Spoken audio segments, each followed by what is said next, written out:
પાટણ જિલ્લાની વાત કરવામાં આવે તો મેઘરાજાની ધમાકેદાર એન્ટ્રી થઈ। પાટણ અને સરસ્વતીમાં 5 ઇંચ વરસાદ ખાબક્યો।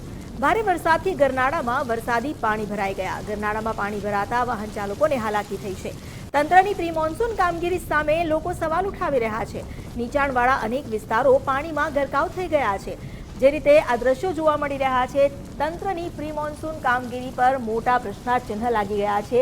ગરનાળામાં પાણી ભરાતા એક ટેમ્પો અંદર ફસાઈ ગયો। આ અહીંથી પસાર થવું એ જીવના જોખમે પસાર થવું જેવું છે, કારણ કે અહીં સ્વિમિંગ પુલ જેવી સ્થિતિ સર્જાઈ છે। ભારે વરસાદને કારણે આ સ્થિતિનું નિર્માણ થયું છે। આ સમસ્યા પાટણની પ્રજાની છે અને પ્રજા રોજ હેરાન થાય છે। એક વરસાદ આવ્યો નથી, એક જ વરસાદ આવે, એક ઇંચ વરસાદમાં નાળા ભરી જાય છે। જૂના પાટણમાં નથી, પણ નાળામાં તો રોજ દેખાય છે।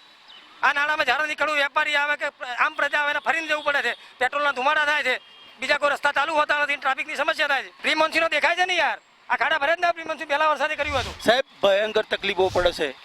આ પાટણમાં 30 થી 40 વર્ષથી મને વરસતારથી સાહેબ અહીં પાણી ગરનાળામાં નીકળતું। નોર્મલ વરસાદ આવે, હોસ્પિટલ જવું હોય, આપણે એમને કંઈ બહાર લેવા જવું હોય તો નીકળવાનો રસ્તો ને મેન બજારનો રસ્તો સાહેબ છે એકદમ પાણી ભરી જાય છે। નગરપાલિકા બિલકુલ એવી સિસ્ટમ જ નથી કે કંઈ પાણી નીકળે એવી આખા પાટણમાં કોઈ સિસ્ટમ નથી। ગત મોડી રાત્રિથી જ ધોધમાર વરસાદ છે તે પાટણના વરસ્યો હતો અને વરસાદ વરસવાના કારણે જે નીચાણવાળા વિસ્તારો છે ત્યાં પાણી ભરી જવાની સમસ્યા સામે આવી છે। હું તમને દ્રશ્ય બતાવવા માંગીશ।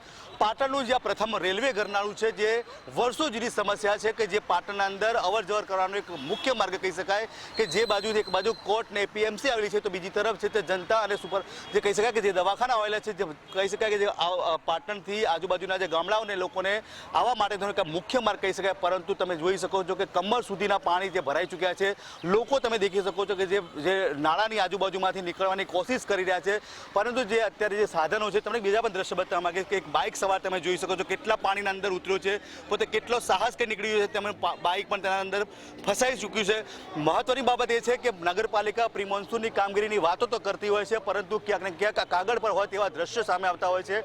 અવારનવાર લોકોની રજૂઆતો હોય છે કે ક્યાંક ગટરના ઉભરાવાના અને પાણી ભરાવાની જે સમસ્યાઓ છે તેને વરસાદ પહેલા જ તેને રજૂઆતો કરવામાં આવી હતી, પરંતુ નગરપાલિકાનું નગરોળ તંત્ર છે ક્યારે જાગશે તેવા લોકોના અનેક સવાલો છે। પરંતુ હાલ તો જે પાણીની સમસ્યા છે તેને હલ કરવા માટે લોકોની એક માંગ ઉઠી રહી છે। અખ્તર મંસૂરી, ગુજરાત ફર્સ્ટ, પાટણ।